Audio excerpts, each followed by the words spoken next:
there's something in Billy in every one of your homes. So if that's true, how do you advise them on a 35,000 square foot house? Because that's not a house that you would build. How do you balance that? Well, I mean, it's exciting as an interior designer. Well, sure. But it's also kind of gross when I think about it, you know. Do you have that conversation with them? No, it's not my business.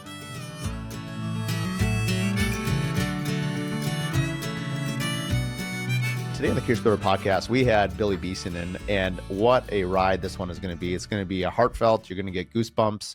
You're going to hear stories from one of the icons of Minneapolis design. Without further ado, here's Billy Beson.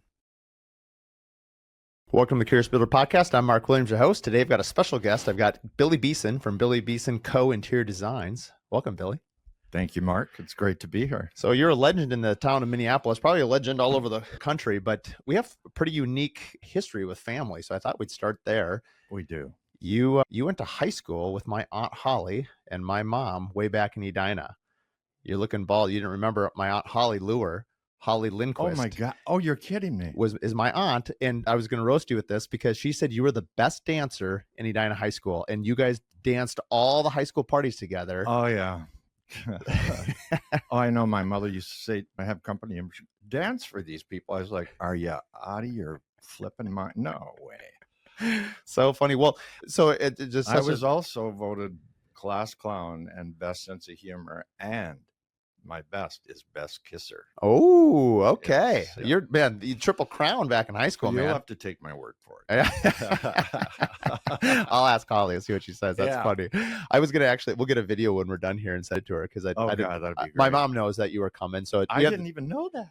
Yeah. So, I mean, it's kind of weird because you've known my family, but I haven't known you. Yeah. And Drew Beson, your nephew, and I are fantastic friends. He and I spent a lot of time together, and we really connected a lot after Diane passed away. Oh, I know. And so that was really, we always knew each other. Yeah. We always joked that we were the favorite son of our moms because my mom, Debbie, and Diane were just best buds. Oh, I know. And so after Diane passed, Drew and I started spending a lot of time together. We had Drew on the podcast. He's helped me with the charity. So we had the Joy Collaborative. We had a charity last year, and Ellie, his partner, and Drew did this really cool art experiment. And it was just so rich and giving. And then obviously he invited me to was it the Prairie Care Fund. I just got an email from them today. Yeah. And you were obviously the star of the show that night. Well, I don't know about that, but what an amazing event. We'll start there. 2 weeks ago, we came to, Drew invited me, said, hey, will you sit with Billy and I? said, absolutely. He brought my mom. It was her birthday. So I thought that would be really fun to bring her. That was just mind blowing that it was her birthday. I mean, these are coincidences. It's serendipitous, and it was beautiful. So it's a charity to help children, to help prevent teen suicide. Yeah. And it's just, I was blown away at how high the number is. The second leading cause of death for teens. Next to car accidents, suicide is number 2. And it's super sobering. And so anyway, we had a great night raising money for a great charity. And so anyway, that was fantastic. A wonderful night when you do something like that. Like I invited 30 people. I was a sponsor. I got the Four Seasons for them. I got the Twins package, and you helped me out on a lot of those things. Well, we were laughing. I remember the Twins when I was bidding on it, and there was the lady, and she didn't want to do it. And you were like, oh, there she goes. And you talked about how in the past you've been at charities where you bid and then no one else keeps bidding. And it's like, I guess I own this trip to Iowa. Yeah. There was a lot better trips than Iowa, but yes. I actually was really excited. I think I bid on the food truck that had like 5 different beers on tap, feeds 100 people. So I'm going to do a public event like for Misa Hoos, or we have this development in Honey Hill. So I'm like, I actually want to do this many times. That and the barbecue, I think, were incredible opportunities. I mean, I think with the barbecue, you can feed 100 people, and those 5 taps can have cocktails in them too. Yeah. You want whatever you could have. Yeah. I'm a Diet Coke guy personally. But that's a long story. Yeah. Well, let's get into your story. I was talking to Drew on the way here. He said I had to talk to a little bit about your childhood. How did you get in design? Because you've had a 40-year career in design? 1982, I started my own business. And before that, I worked for my mom's brother, Robert Lennox, for about 10 years. Mm-hmm. And there's no way I would be sitting here today without him. I mean, he was Uncle Bob. My parents were divorced when I was 7 years old. So he was a very strong figure in my life. He was just oozed love and class and was impeccably dressed and funny and knew everybody who was anybody and treated the parking lot attendant at his office the same way he would treat, Mrs. Pillsbury when he saw her at Woodhill. And he had these amazing parties where he would sit people that were total opposites next to each other. And that was the magic about the whole event. I'm so lucky to have had a mentor.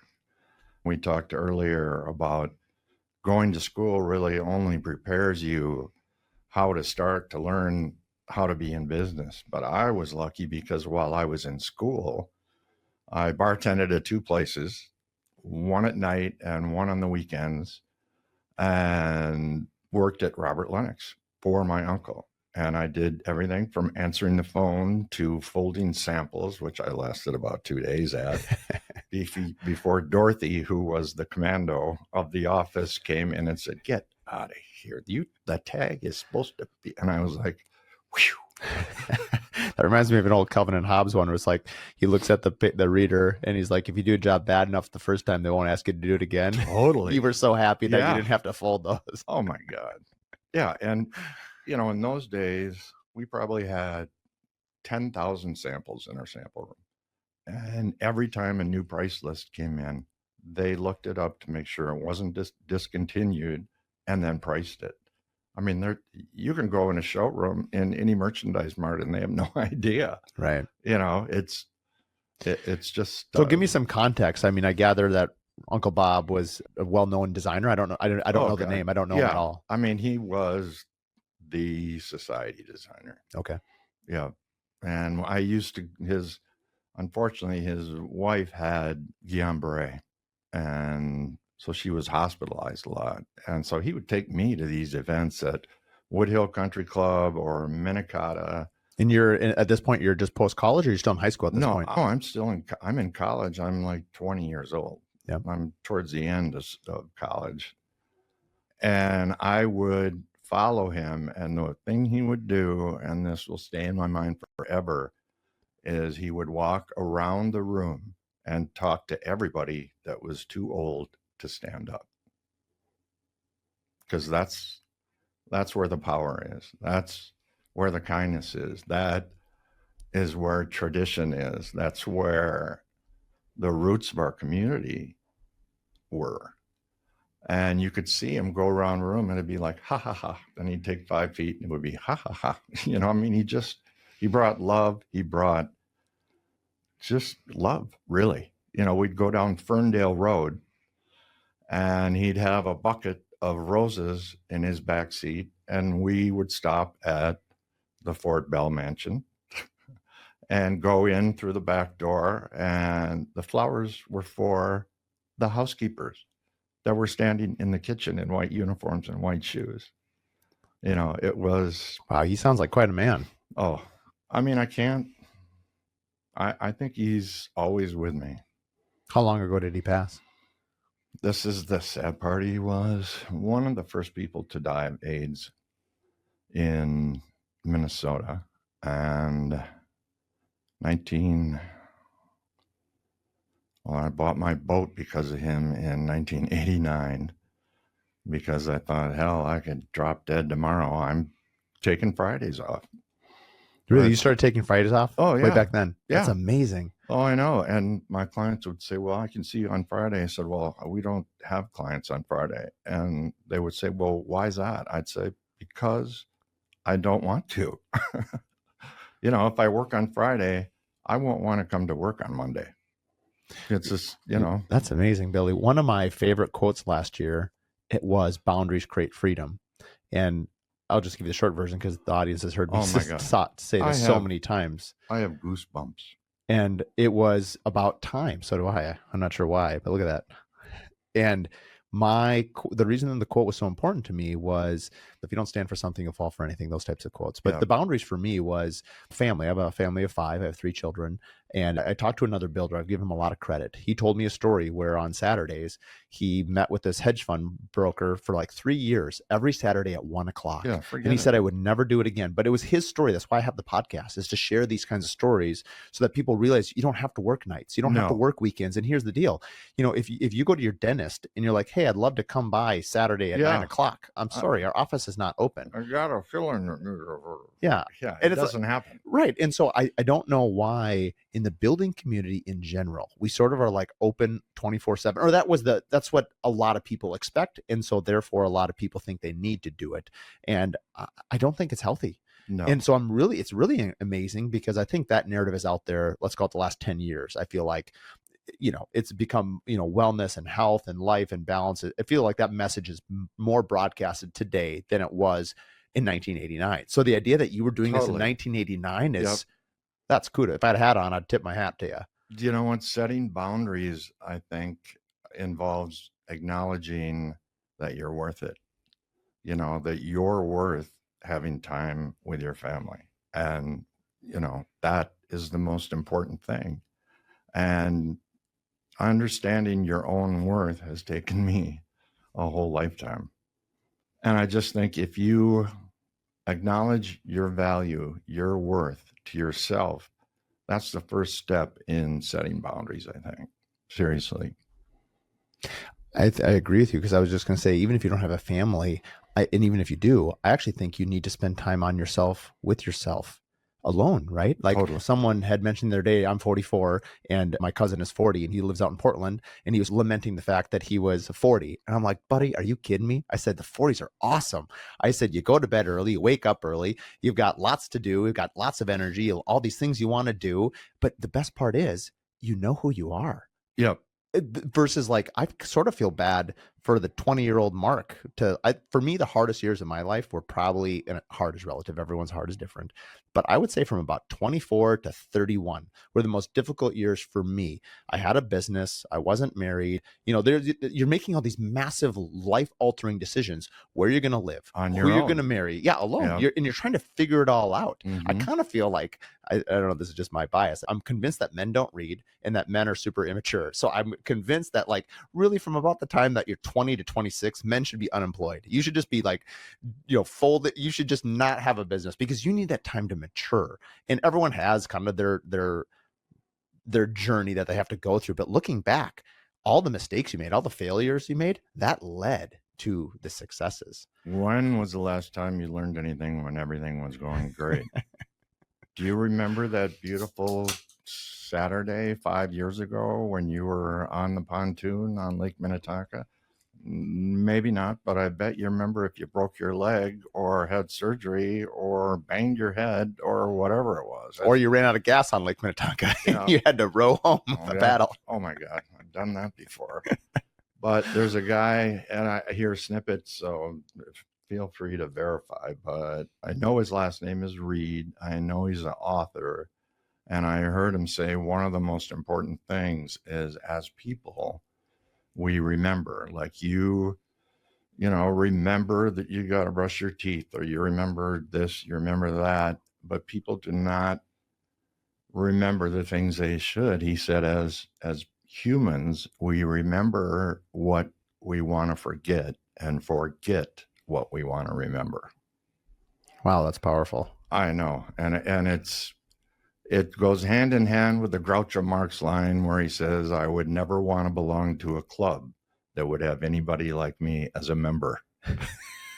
I mean, doesn't that say it all? It's pretty funny. Like actually. In a relationship, you wonder why it doesn't work. It's because you're thinking, how could this person like me when I have this as issues? Everybody does. Yeah. The only counter I would say to that is love yourself. I think sometimes people can be really hard on themselves. Oh. And I think what's really beautiful about diversity of talents and people and personalities is just in businesses. You can have the same business and it's run completely different. I mean, how many interior designers do I interact with on a regular basis? And they all have different ways they do, because it's not surprising. We're all different people. And so it's the people. Like, I feel like a lot of times, like when I'm interviewing interior designers or builders or architects, I guess not builders for my normal job, but like I am really playing matchmaker for the client, right? It's not every designer is the right fit for every single client, and nor is every builder, nor is every architect. It's like, it's up to whoever the first person is to sort of do the matchmaking to make sure that, I always think of vacation. Like, if I'm going to go to Hawaii, the Johnson family, they're great. Oh man, the Andersons, I'm not sure I want to be on an island with them for 10 days or whatever analogy you want to use here. Yeah. Well, a lot of builders think that I had more input than I did in choosing the builder. I probably only chosen a builder for a project maybe once or twice in 40 years, because they usually come to me after they have the architect and after they have the builder. And as soon as they have a 1/4-inch plan, I'm brought in, for space planning, and designers can see things that architects can't have. Like, okay, you might have to have a drapery on that window because it's sunlight coming in there and they might want to watch TV, or it might be blinding. And there's 4 inches on each side of the window for the draperies to stack. Well, you should know that ahead of time. And that's why I get involved, that, and just, I always know the client better than the builder or the architect does. I agree with you. I think we had a client yesterday. They were building out in Honey Hill, which is a development in Orono, and there was 3 architects that they get to pick with. So they interviewed all 3, and then they picked one. And then I don't know them well enough, because a lot of it for me is personality. And I only had to interact with them one time. Sometimes it's very clear. Okay, I know this person. I know who they'd match well with. Yeah. I had to meet with them a couple times, and I'm trying to figure out who the right chemistry match is with the interior designer. And I said the same thing. I said, and this isn't disrespectful to builders or architects listening, because I think everyone is very valuable. And these are somewhat stereotypes that we all break sometimes. But I do think the interior designer has the highest chemistry factor, and they also are the best listener. And they also tend to be the one that is most involved with their lifestyle. Mm-hmm. Their kids' names, like the fabrics that are important to them. And not that the architects and the builders shouldn't be asking these questions. I think they should. It's just historically the designers are just better at it. They also have more exposure to it. And I think part of it is that they usually probably maintain contact with clients more regularly after the job is done as well. So they're sort of trained with hospitality in mind. I have clients that I've done 5 or 6 houses for over the years. And you learn from every experience. And my job is to deliver to the client what I think they want.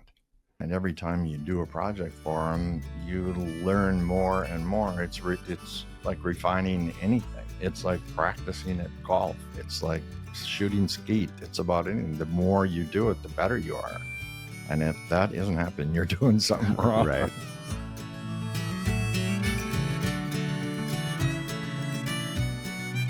This episode of The Curious Builder is brought to you by Olive & Vine Socials.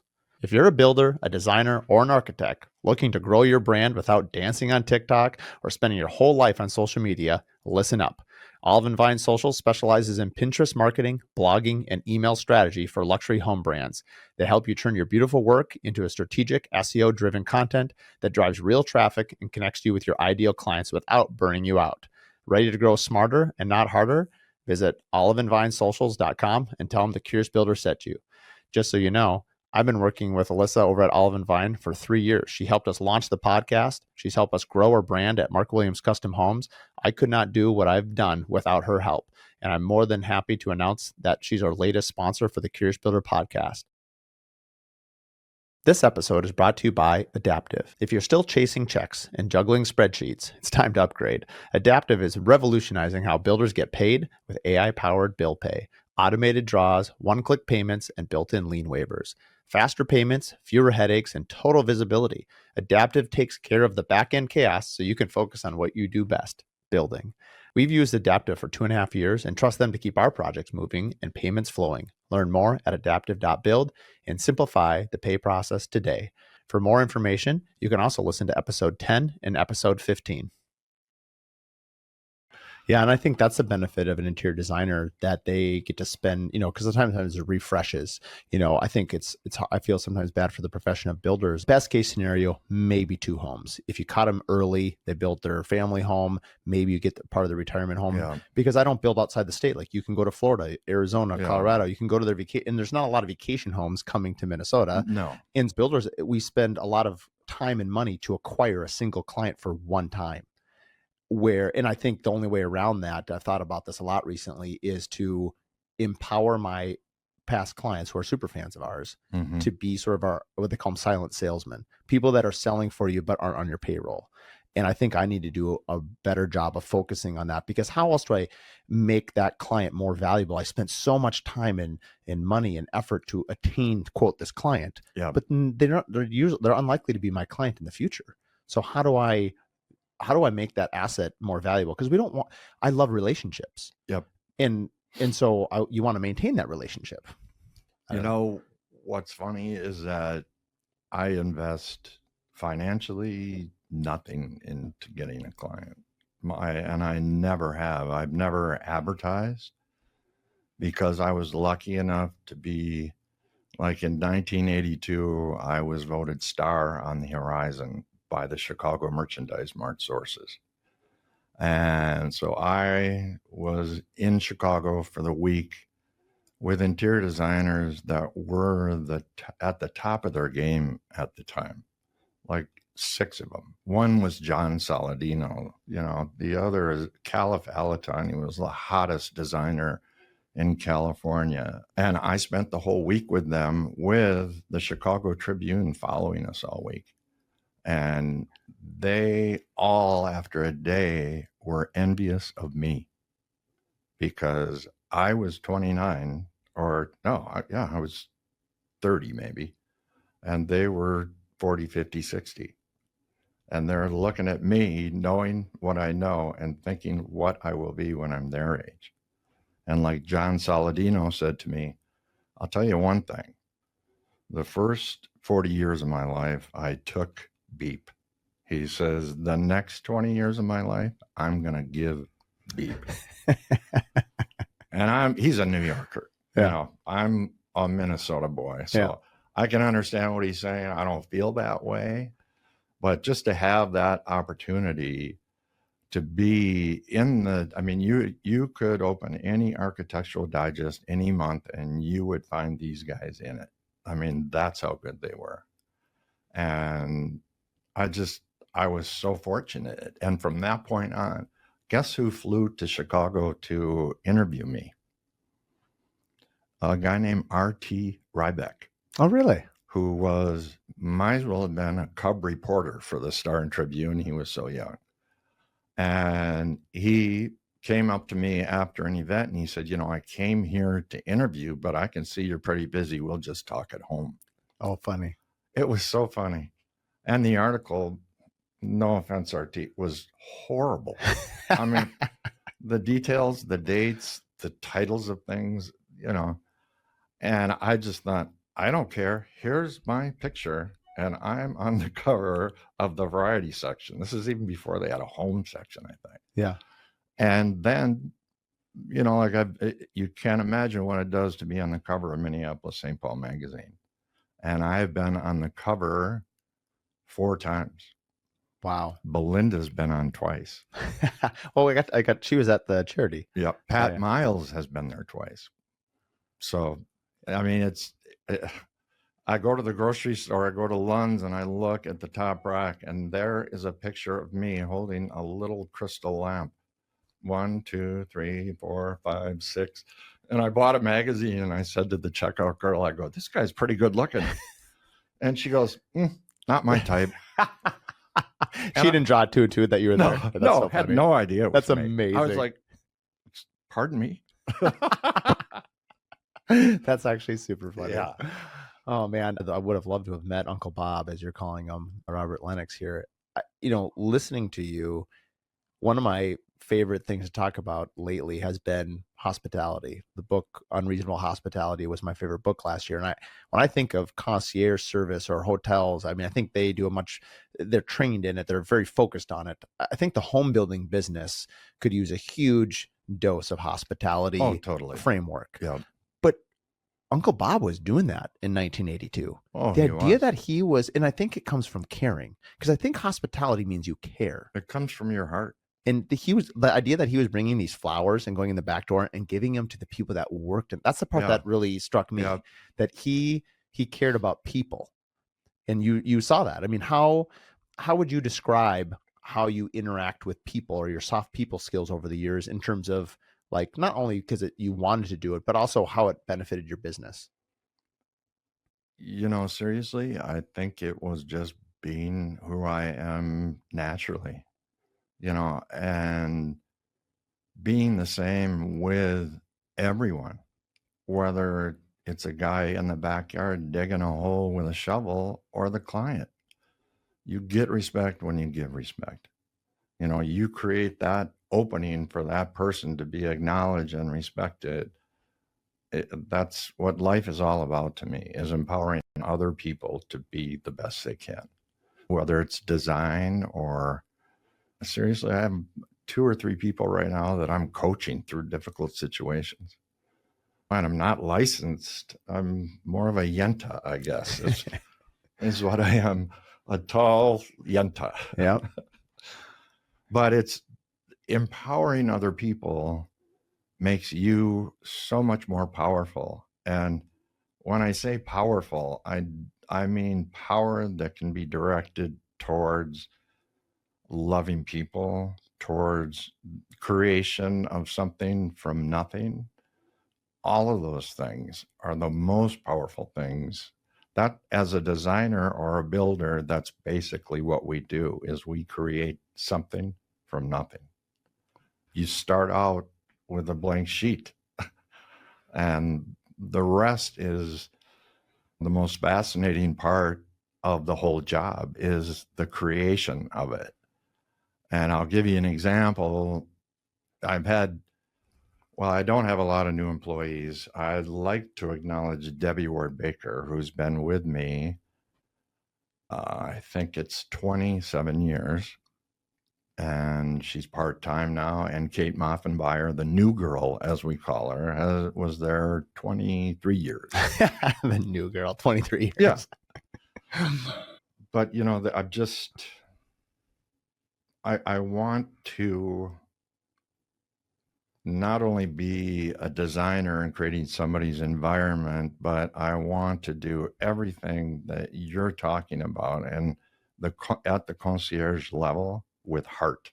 So I'm a concierge in a sense, but I have this emotional attachment to the client that maybe a guy in a hotel wouldn't.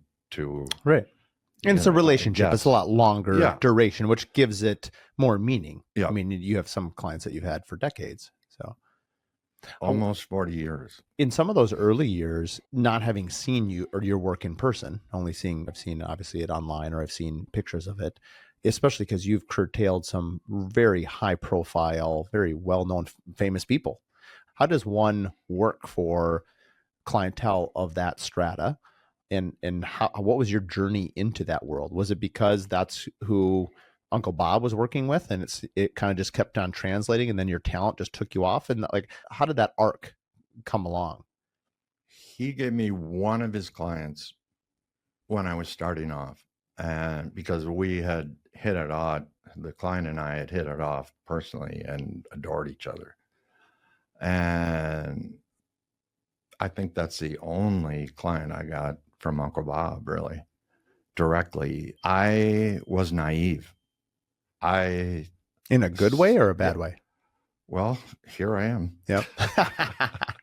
I didn't park a turnip truck out in front, so right. I guess everything worked out. That's funny.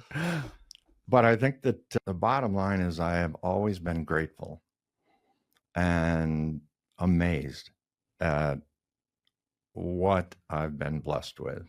And it's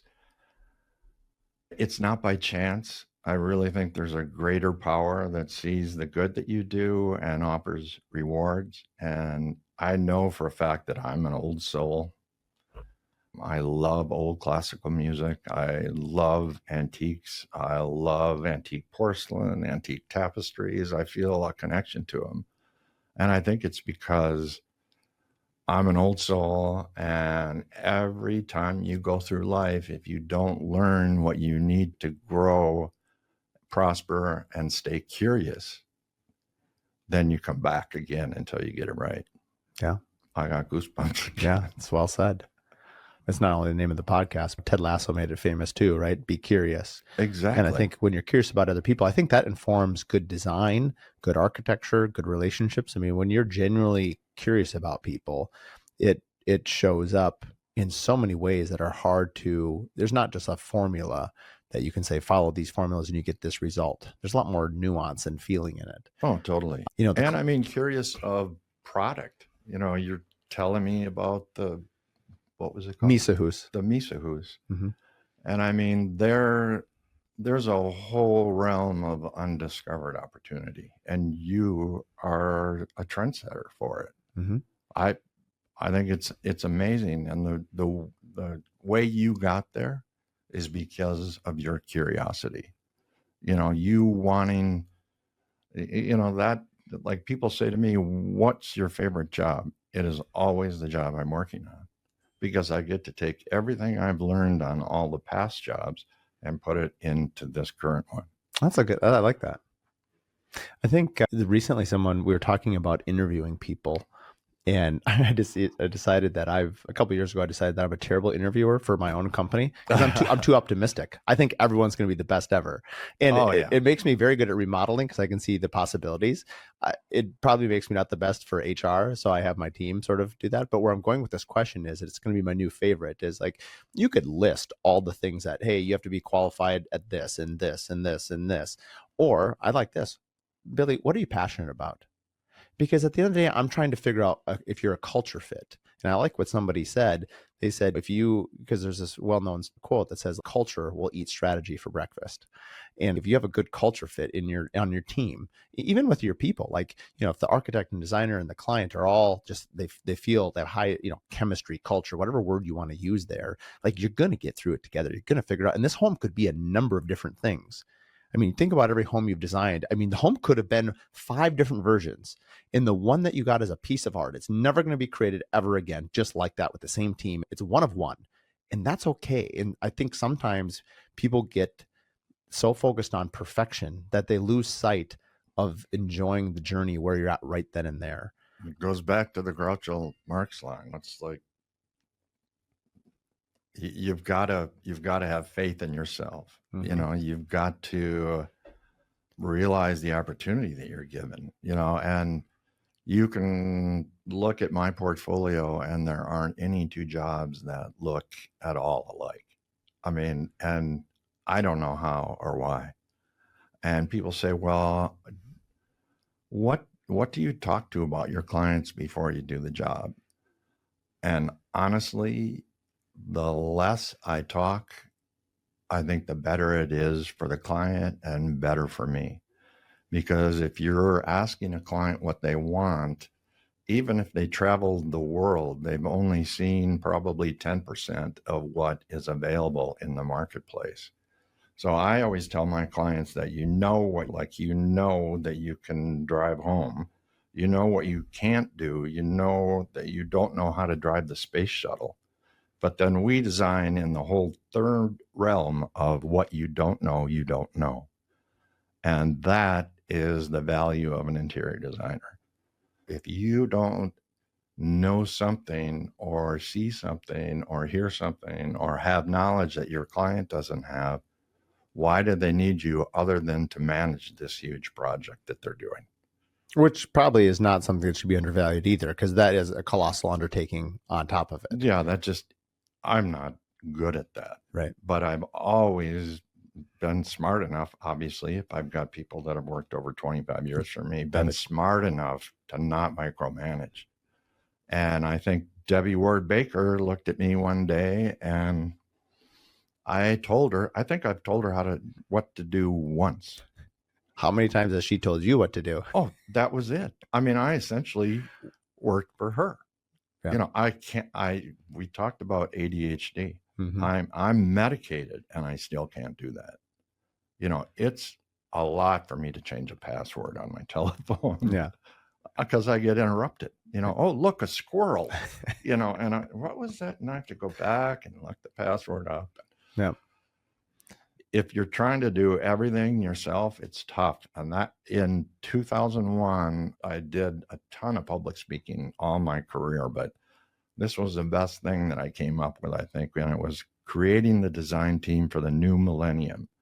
And what that says, if you are a mom and pop company or just a single person doing business, you share your talent, your ideas with, say, people in showrooms or the contractor or the foreman, or like I'd go into a showroom and I don't just say, I can find what I want. You know, I show them what I'm doing in the house, even if it's nothing that they have in their showroom. But as you do that, you enroll people and they have ownership in your project.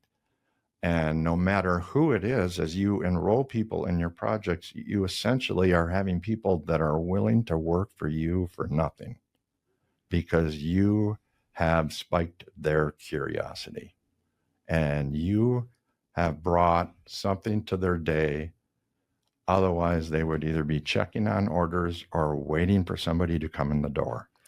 And it's another word for that. You're empowering them. Exactly. I mean, which is what you said earlier about helping people. I like that. I mean, it also just seems like, you know, you mentioned your old soul. A lot of the principles, it seems like, for success aren't super complicated. A lot of them just are basically what hopefully your parents or someone in life has modeled for you, which is say please and thank yous, be grateful, open the doors for women and older people, and be respectful. You'd think that would be the baseline of humanity. It clearly is not. No. Today, it's unfortunate, but yeah, that's all you have to give is respect. You know, respect is based in etiquette. Respect says that if you don't know someone, you automatically respect them because you expect them to respect you. And when you respect somebody and they know that, it opens millions and millions of doors for mind-to-mind, heart-to-heart conversations. You know, without that, you can't have those conversations. Respect is a building block. You'll like this. My mom used to always say, kindness is never out of style. Oh, exactly. And she said that to us a lot as children. And the other day I had a graduation to go to, and I don't know I know the parents really well, but I don't know the daughter very well. It's a past client of ours. And anyway, that's the quote I wrote in her, because Abby, she's probably never knows in this podcast, but her parents might. And I just simply said, like, she always struck me as a very kind person. And as she goes to college, I just wrote in there, kindness never goes out of style. And it's funny how these little sayings or these little quotes or these little things they're not little. That's yeah. And they mean a lot to you. And as you try to model that to other people, or sometimes you hear something, or with my small children, I'll tell them something. And then and every parent can probably relate to this. As you're telling your children this, you're like, oh, I should probably do that too. Maybe I should pay attention. Totally. It's like you didn't realize the words were in you and you're like, oh, wait a minute, I need to heed those. I mean, that's why I do coaching for people. Like, for example, architect friend of mine who, I won't mention her name, but was just named one of the top 50 architects in the U.S. Not women architects, but architects. And she is 6 feet tall, and she's from Poland, and she's one of the most beautiful women I've ever seen inside and out. We started out a project that ended up not being done. So I got to develop the whole project with her, and then the clients decided not to proceed with it. And at that same time, she was going through Well, there's obviously no good divorce, but a horrible divorce with her husband who thought he should be patted on the back every time he unloaded the dishwasher. And she cried. I held her hand. I told her everything was going to be all right and that she was a rock star and had so much to offer. And she was down. So imagine being ripped up because you're realizing that the person you've been with since you were 19 years old is not the guy for you and is not validating your feelings and is not respecting you. And she was terrified, scared, tearful. Her mother died in Poland, and she had been back and forth from the US to Poland a number of times.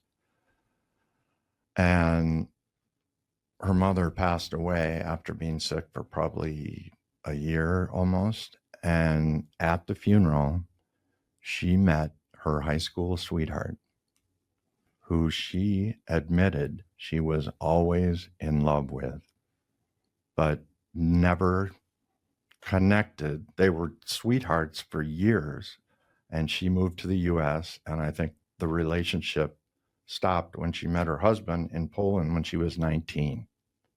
So she got married at 19. She goes to her mother's funeral and meets her high school sweetheart, and they are married today. That's a beautiful story. Oh my God. I look at her and get teary. I mean, it just shows if you step out of yourself and give to other people expecting nothing in return, you just get landslided with love and hope and opportunity. It's an interesting thing about expectations because I'm thinking of, I was just talking to a good friend of mine. He's taking his family to Iceland. They're in the air right now, actually. Well, he's probably landed now. He called me last night. And really, how long can you sit in the snow in a steamy bath? Dude, Iceland's amazing. We did our honeymoon. Really? There. Oh yeah, I love Iceland. It's beautiful. But you got to love the outdoors. I mean, it's like the average temperature is like 52 degrees. Well, I love that. Yeah, so you're hiking and thermals and all that. But I said what, because I got all excited because I loved it and I didn't know he was going. And I said, "What are your expectations?" He goes, "I have no expectations. I had someone else plan it. We're going," and I'm like, "You are." I said, "I love that you have no expectations. He's gonna have an amazing time. He has no expectations." And I haven't spent a lot of time thinking about this. So I'll ask you the question: is there value in having expectations? There clearly is value in not having expectations, but sometimes both things can be true. And where I'm going with this a little bit and maybe framing it more around the house is like, I think clients, a lot of times people ask us to build them their home or you design their home and they either don't have expectations or we have to sort of set in line what expectations would be. They're looking to us as a professional. If you get open heart surgery, you really want the surgeon to be like, "Hey, Mark, when I lay in the table, this is what I'm doing. This is how I'm doing." Like, okay, this makes me feel good that he has a plan. Yeah. Or if he came in and be like, "Yeah, we're just going to kind of wing it." Yeah. That's not going to make you real comfortable because they're looking for us because people are spending a ton of money with us to build beautiful homes. And anyway, but you and I also are artists. You're trying to let the expectations only go so far because you also want it to have room to breathe and create. How have you balanced that in your career? It seems automatic. It's one of those things. It's like, how does this house look like this? And how does this other house look nothing like that? And I hate it when people say you have a gift, but it's gotta be that. Either that or it's that I've seriously been to probably 3 or 4 people that have told me I've had 1,800 lives.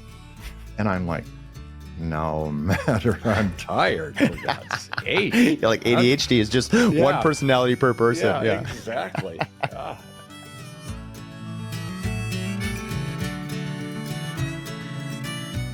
When it comes to quality, craftsmanship, and performance, Pella sets the standard.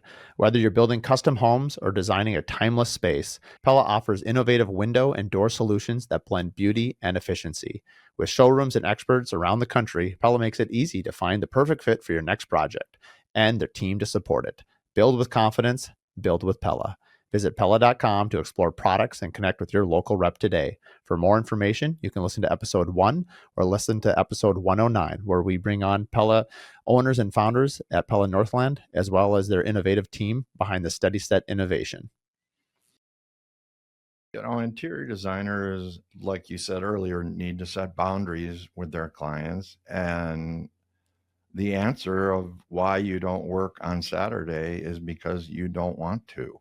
You don't, like you said before, you don't ask your dentist if you can swing by and get a cavity filled. I'm just so impressed that you were there in 1982 and 1989, sorry, because I feel like that's just becoming a very common thing now, but it didn't seem to be that way. And I understand everyone has to work their different lives. I mean, this was well before, cell phones were just coming out and all that stuff. And like, I can only relate to it as my dad, who was a builder. Like, you still have to build the home, and it's always relatable. Like, you don't expect your the mason to show up at 9 o'clock at night. I mean, the mason's, he's if anything, he's coming really early. Yeah. He's coming at 5 a.m., Yes. before it gets hot or something. And so I think it's just, again, it's setting expectations. That's really what boundaries are, setting another set of expectations. Let me ask you a different question. As you look at the building community and the design community specifically today, what are your observations of it? How do you compare and contrast it to the last 40 years? Where do you think it's going? Well, I've been through a lot of different things in my career. I think a big mistake that is happening right now is that people are building houses that are too big. And I think people are starting to think, do I really need this? If I leave my keys in my bedroom, do I really want to take 5 minutes to go back there and get them before I can go back to the garage and drive wherever you're going? And it's like my Uncle Bob used to call houses expensive ordinary. How many houses in my neighborhood? I live in Edina off France Avenue, and they're originally all ramblers. And some of them are being torn down, obviously, like they are everywhere, but they are putting up these white boxes with black hardware and black front doors and black windows and a black roof and calling it contemporary farmhouse. And then you talk about your project that you're working on. These houses are probably 50% plastic or composite.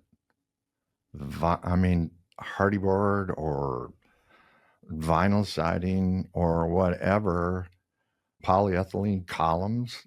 It's a plastic house. And when I bought my house, I thought I came from 4 different penthouses. I've always been fascinated with being able to get on the elevator and push PH. Oh, funny. I don't know why, but I've loved it. But this house is, I moved during COVID. So here I am. I thought I could rent an apartment and that would allow me to travel whenever I wanted to. I couldn't do it. Too loud. The elevator going up and down. You can hear the wind change every time the compression goes down, and people walking down the hall tanked or whatever and making noise or knocking on your door. So when I found this house, I bought it the same day I found it. And I thought, I'll send you the pictures. Well, you live pretty close to Drew, don't you? I live 8 blocks, and you've got to remember that Drew lives in the house that I grew up in. I know, that's amazing. So I walk in there, and I'm like, do not be afraid. I feel like a giant in that house. It's mind-blowing to me that I grew up there with 3 boys, my 2 brothers and myself and my mom. And seriously, you could stand at the end of the hall and pivot, and there was Dave's bedroom, my brother John and I's bedroom, my mom's bedroom, the bathroom, yep, the linen closet. Yep. That was it. And I just don't get these houses that are so huge. I think what I always say to myself is, what am I going to do with it when I'm done with it? And what are these people going to do when they're done with a house that's 28,000 square feet? I completely agree with you. So here's my question. You work and have worked with clientele that have incredible means. How do you honor what they want and also give them good advice? Because how often are you telling them like, hey, you don't need a 35, and maybe need is not even the right word. How are you having these conversations with the clients that are saying, hey, I want 30, 40, 50,000 square feet or whatever the square footage is? Because you're right. I like what Bob said, he's got expensive ordinary. I mean, the happiest my kids have been was last summer we went camping in a little, I wasn't that happy because they all move like little iguanas. They're all over me in the middle of the night because they just roll with like little washing machines. But anyway, the point is our standards, and I'm being somewhat facetious here. We know we're not all living in tents, but like a home is a home. Like homes have been around since Adam and Eve left the Garden of Eden. A home can be a number of different things. And obviously we build really high-end homes, and I like building high-end homes. They're interesting. They stoke curiosity. I love architecture. It is harder, frankly, to build a smaller home really well and just nail it. It is easier to build a bigger home if the client has the budget, obviously, because you can just keep adding stuff. Yeah.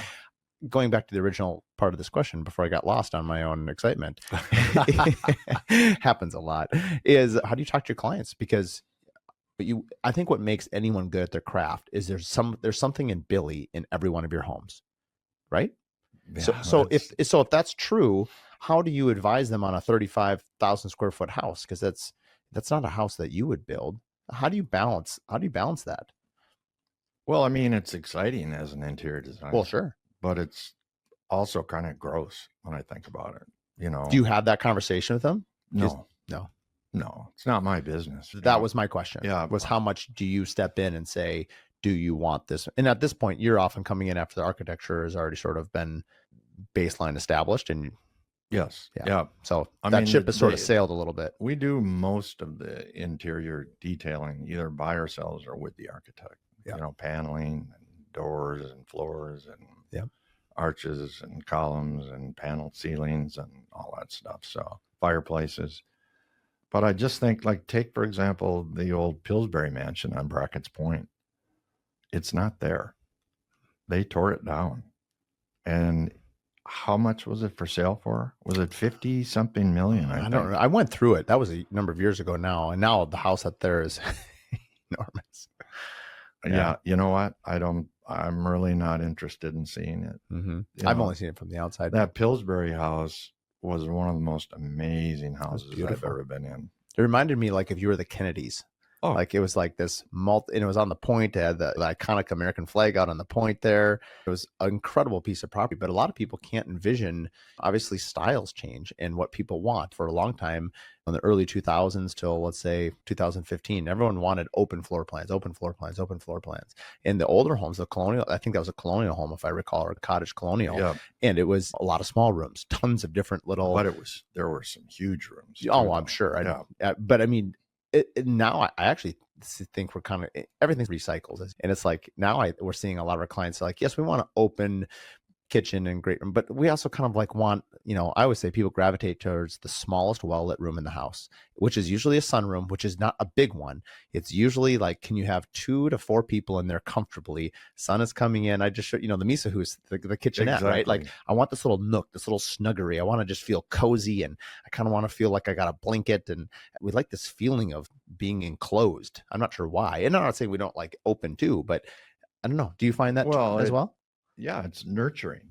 My very best client, I've done, I can't even count how many houses and how many times I've done them over, but their favorite room always is what they call the cozy room. And it is just that. It's not for 10 people. It's not for, it could maybe just be for 6, 8 people tops. But, and it's funny because people look at a floor plan and the way you arrange furniture. Most people don't know that how far you and I are apart, about maybe 6 feet right now, a little under, you get 8 feet away and you don't have an intimate conversation with somebody because you're shouting at them. Right. And stop yelling at me. Yeah. Would you quit yelling at me, for God's sake? But I mean, it just piggybacks your idea that bigger is not necessarily better. You know, Mm-hmm. the bigger the room, the harder it is.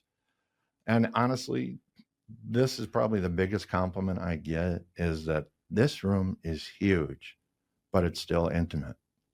That you can turn to your left and talk to somebody, or turn to your right or somebody. And I think that concept comes from living a life of conversation and intimacy, and realizing how cozy it is to be in a little room, and wanting to share that concept, that idea, that feeling with the client. And I know I've changed people's lives by what I've done in their house. And that is the most rewarding part. The funny part is it's not seeing it done. And everybody usually, like, I remember Debbie Ward Baker, first couple of times we installed the job, she goes, "Do you believe this? It's so gorgeous." And I go, "Yeah, I know." It better be. I mean, it's in the curiosity, it's in the research, it's in drawing from your bank of knowledge as a designer. That is where my joy comes from.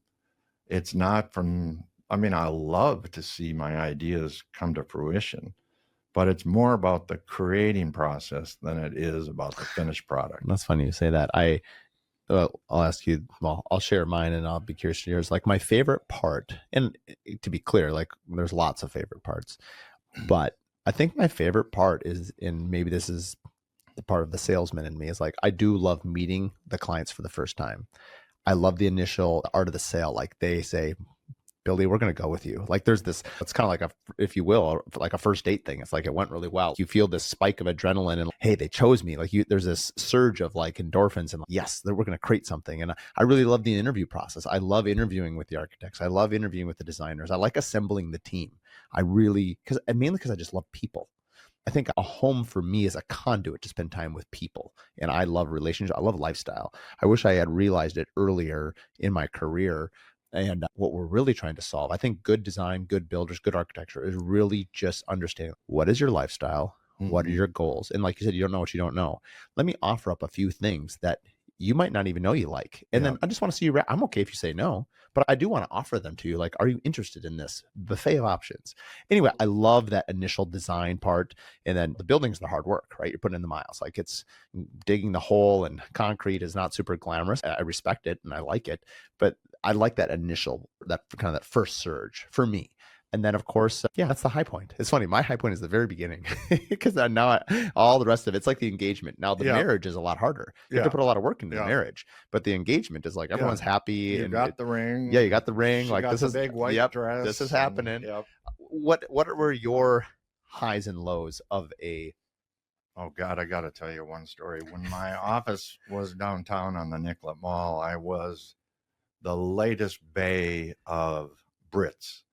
So I went from Robert Lennox Associates, that was on Lagoon and Girard in Uptown, when Uptown was beautiful and quaint and punk people and, you know, every kind of person you could ever imagine getting along with each other. It's been way overbuilt, unfortunately. But when I left there, I leased the space. And the first day I was there, the city came in and tagged all the electrical. Your first day? Yeah. And I had saved $25,000. This is 1984, probably. 84, 85 maybe. I'd saved $30,000. Well, it was $90,000. Yeah. And in those days, that was a lot of money. But especially since we were next to Brits, and you'd walk in the morning and smell warm beer and cold fish. You know, it was, and Nigel, the owner, used to come over and go, "Well, I don't know what you're talking about. It smells, all I can smell is her perfume over there." And I go, "Hey, we don't need a distraction here. It smells in here. We need ventilation." That's a pretty good accent there, Billy. I thought we might have to do the rest of the podcast in that accent. That's pretty. I like Nigel's voice there. That's pretty good. Nigel's very British, you know. Well, my mother moved from Kenwood to Edina and developed a little bit of a British accent. Yeah. How And funny. my friends used to say, "Where's your mom from?" And I go, "Kenwood." Well, where was I? We're talking about the high points. Like, what are your favorite parts looking back now? It could be favorite memories too, Oh, but during the process, beginning to end, what started the seed for me was when you were saying to your team, is they're so excited at the end, and you're like, yeah, better be. But like your yeah. excitement was in the curiosity and the process in the beginning. And to be honest with you, whenever I interviewed for a job, I never got it because I was honest and open. And the first thing I talked about is a budget. And now I refer to it as the B word. We just please don't use the B word around me. Yeah. That's what you say, or that client says? No, that's what I say. Yeah. How do they react to it when you say that? They laugh. Yeah.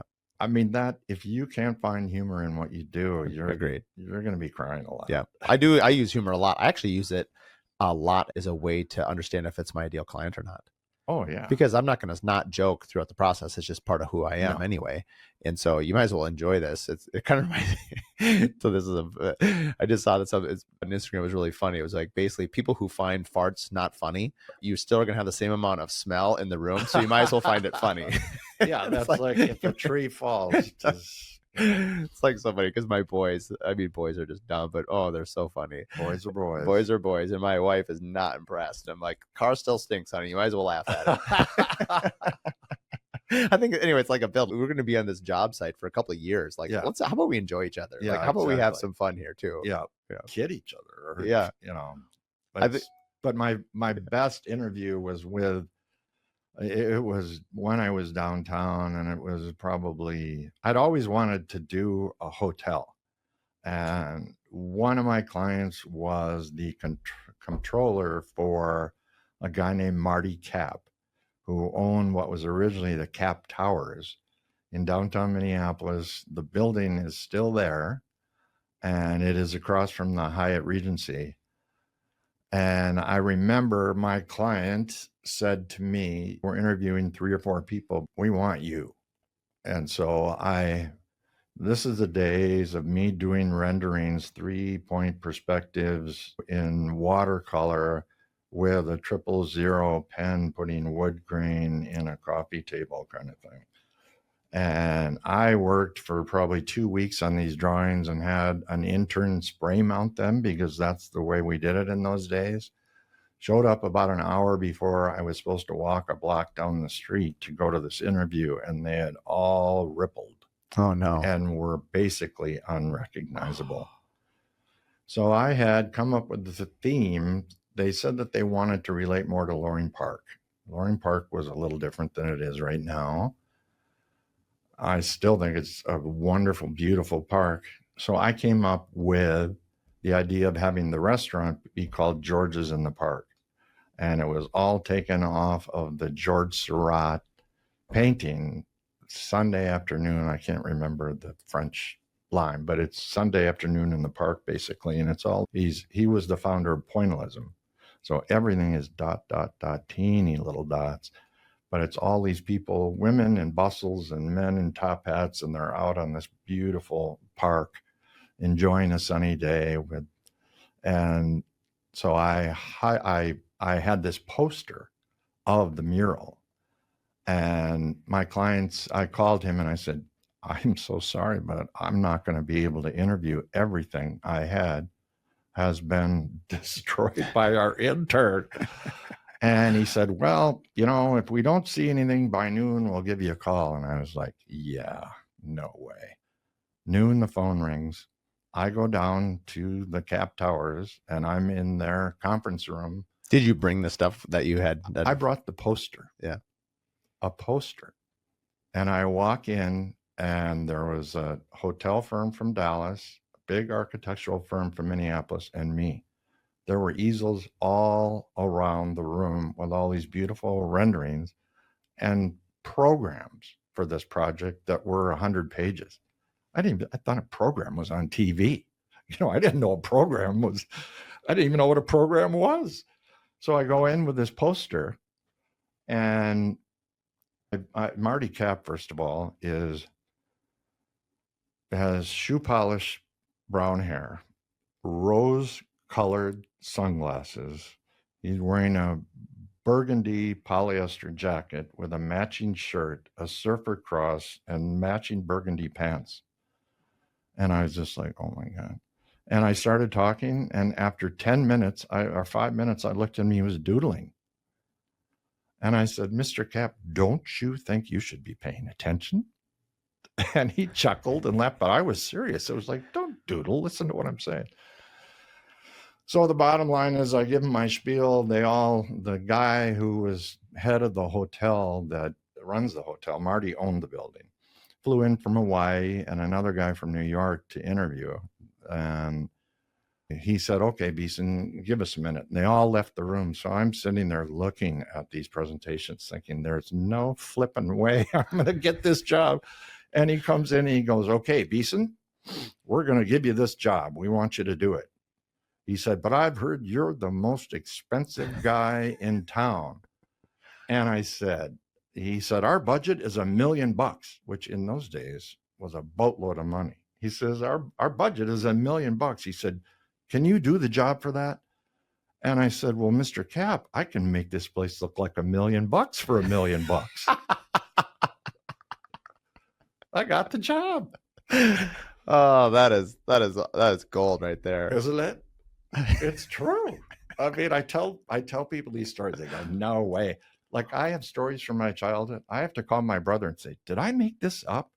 Or did mom really put a sling on John's arm to cover a spot of blood on his shirt when I punched him in the nose to go out to dinner? And he goes, no, she did that. And I was like, my little brother looks up at the waitress and he goes, what happened to you, honey? And she goes, it's a long story. I was like, we had one the other day where my youngest son he got in trouble. And I said, Tate, you can't do that. And he goes, well, how am I going to be? He always says be member because he can't say remember. Oh, God. He says, I can't be member that. He goes, how am I going to be member that Simon's going to tell on me? So he missed the point that he wasn't supposed to do it. He's like, well, how am I going to know Simon's going to rat me out? How do I get around Simon? It was so funny. Oh, kids say the funniest things, man. They're so priceless. Well, speaking of your brother, I meant to ask this earlier in the interview. You had mentioned that, in the early 2000s, you were doing a lot of public speaking, but, your brother, Dave, was, I mean, his whole career was public speaking, correct? Dave was Mr. Microphone. Mr. Microphone. Yeah. And I mean, he was way, way ahead of his time. Yeah. He had a whole software system called, it was like Promo U, like collegiate U, Promo U. So it was about directing comments to people that are realtors, again, ma and pa deals or working for a big company, whatever. But I saw him speak a couple of times and he was a wizard at it. And he captured people and he's a storyteller. I mean, if you're not a storyteller, you won't ever be able to sell anything to anybody. Do you know what I mean? There's got to be romance. There's got to be story. There's got to be a happy ending to why you chose what you chose. I 100% agree with you. One of the things that's probably been my favorite, again, I didn't realize I was either doing it or now we know it as storytelling, but tell the story and let the story sell for you. And people remember stories. I mean, if you want to go old school, right? Like a troubadour back in the day before they had even written words, people remember stories or sing songs. And we have an affinity to remember a story way more than we remember a single fact. Exactly. And I know that it's something I'm much more interested for the next 20 years, God willing, of my building career. Even with Misa House, the whole point of why we're doing it is storytelling. We're not talking about the house, what it costs, any of those. We're telling you a story. Yep. And if that story resonates with you, then you're going to want to know more. Yeah. And so it is, tell me more, what's more about this? And I think anyway, whatever your career is, whatever your craft is, whatever you're interested in, if it can somehow, everyone has a story to tell. And so it's really just you sharing your story. And yeah, sure, some people are more charismatic than others, like Dave. I could imagine he's pretty charismatic, but he is. He kind of also talks that way on the phone, though. It's like, hello, this is Dave Beson. Hi, Bill. How are you? It's your brother, Dave. And I'm like, are you on WDGY back in 9th grade or WDGY? That's funny. Yeah. Oh, man. Mr. Microphone. Mr. Microphone. Yeah. Oh, man. I love the guy. He's done it all. He's been through a lot and he's happy.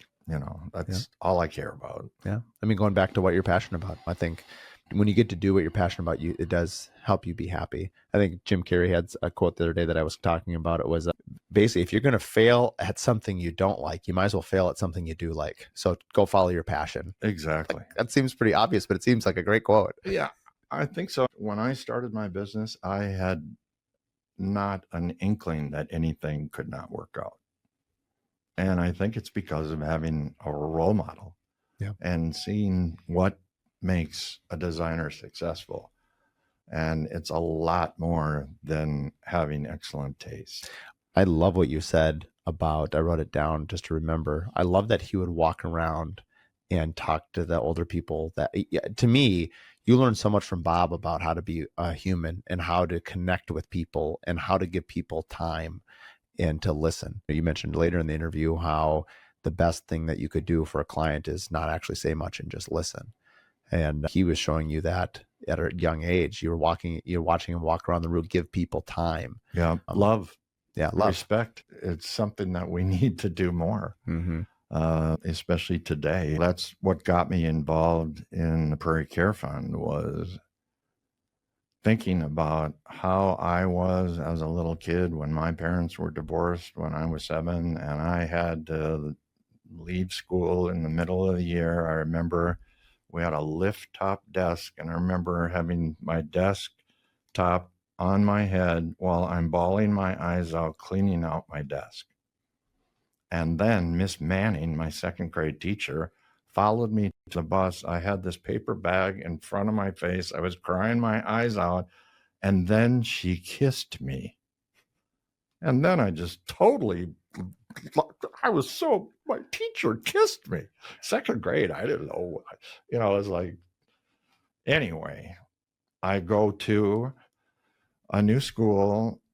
I meet my 2 best friends probably for the next 15, 20 years, life, the first couple of days of school. And they're still my dear friends.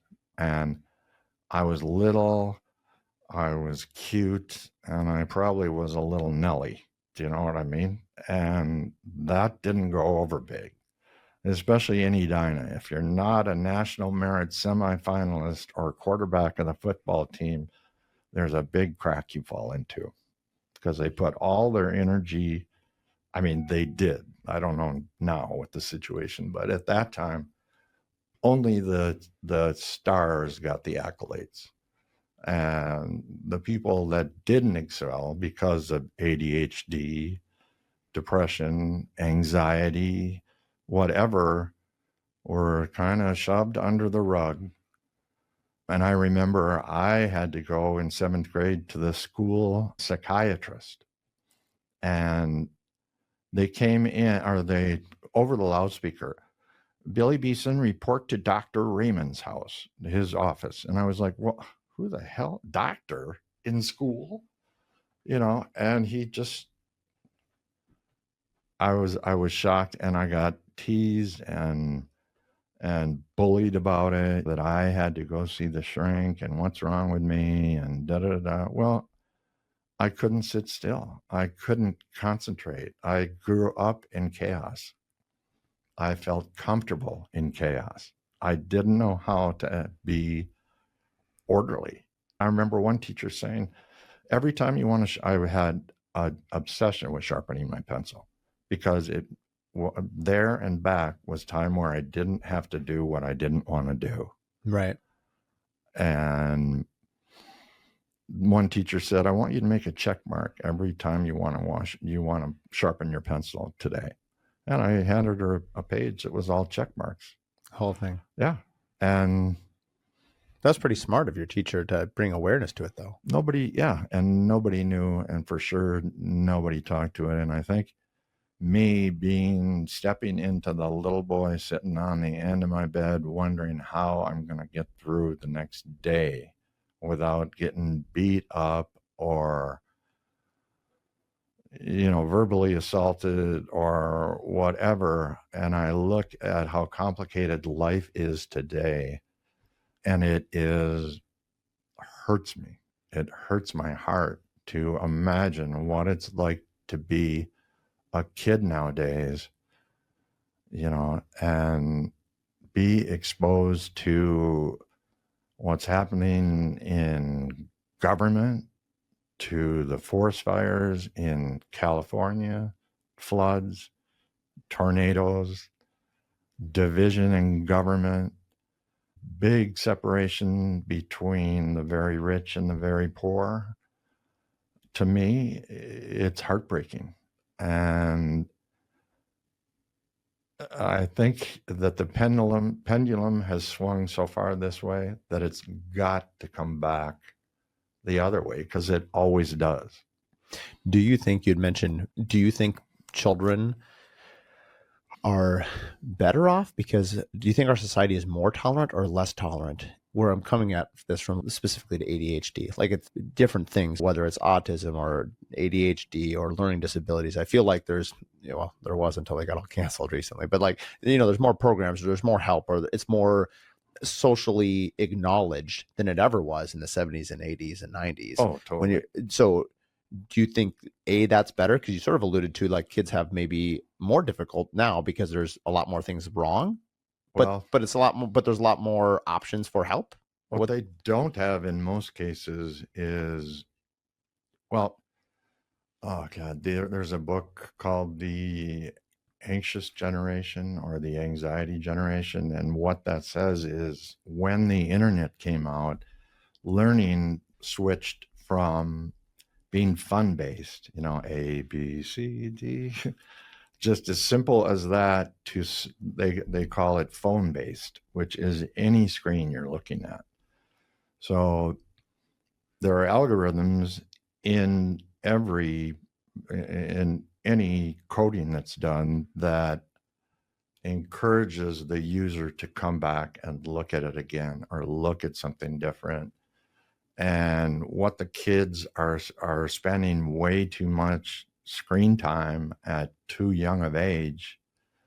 They're not learning how to develop interpersonal relationships, communication skills, how to share your feelings, how to share your thoughts, how to be realistic about your expectations. They are comparing themselves. The girls at age 9, 10, 11 are comparing themselves to full-grown women that are telling them what kind of makeup they should wear and how their hair should look, or that they need to have a bigger butt or bigger boobs or whatever.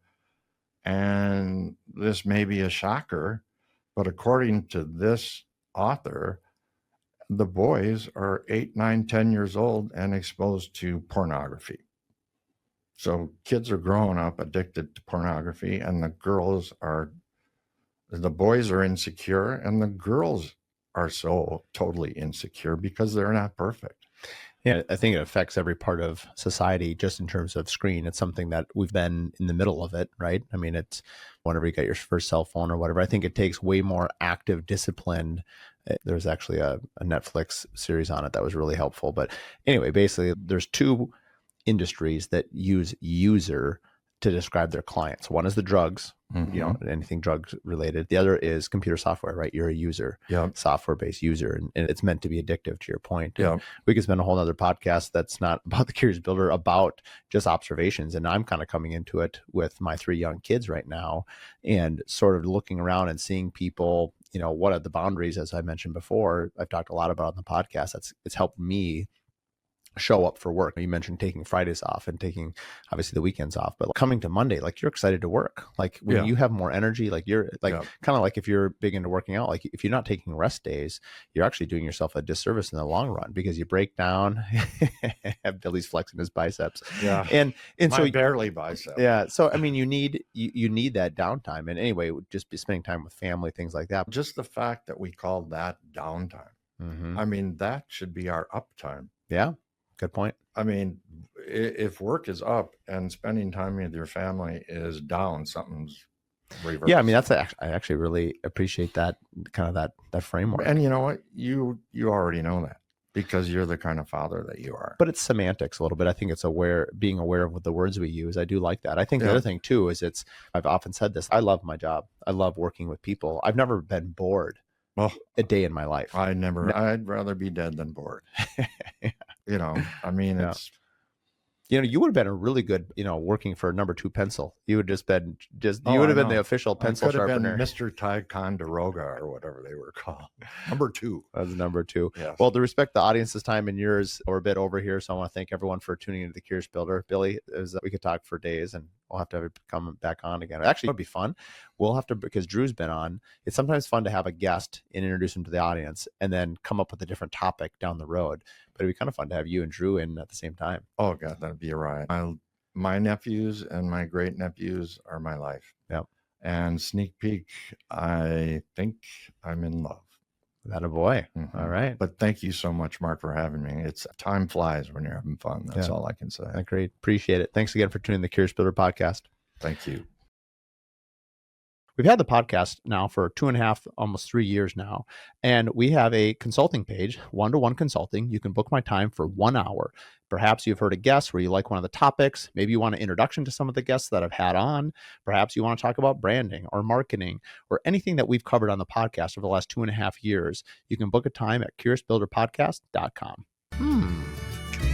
Thanks for tuning in to the Curious Builder podcast. If you like this episode, do us a favor. Share it with 3 other business owners.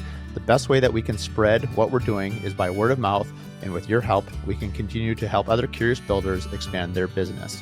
Please share it with your friends, like and review online, and thanks again for tuning in.